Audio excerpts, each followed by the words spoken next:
In the news, a federal judge has temporarily blocked President Trump's temporary freeze on federal loans and grants. Caroline Colburn is live explaining how this impacts programs and people in Virginia. Caroline. Rob Reba, good morning. Right now, we know there's a lot of panic and uncertainty about this freeze of federal loans and grants, many of which provide a financial lifeline to schools, nonprofits, and more. But we can tell you this morning, the freeze by a federal judge is in effect until at least Monday afternoon. So United States District Judge Lauren Alicon blocked the funding freeze Tuesday, just minutes before it was scheduled to take effect. Another court hearing is scheduled for Monday to consider the issue.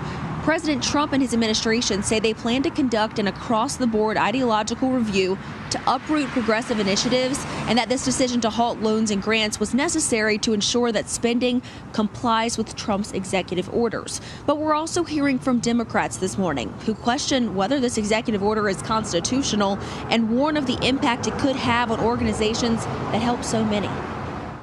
President Trump is looking out for you by issuing this pause because he is being good steward of your taxpayer dollars.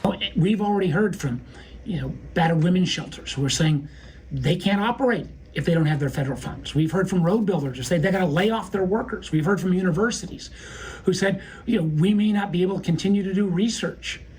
You want to do a review for efficiency? Yeah, have at it.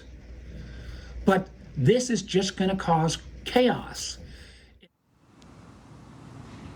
Now, Governor Glenn Youngkin is weighing in on Trump's executive order. His team releasing a statement that reads in part, quote, "I've spoken to senior officials at the White House and confirmed the temporary pause by OMB does not impact individual assistance and will not interrupt disaster recovery efforts, school and child care funding, health care for seniors or low-income families, funding for our roads, meals, and lunches, or any of the other misinformation that has spread.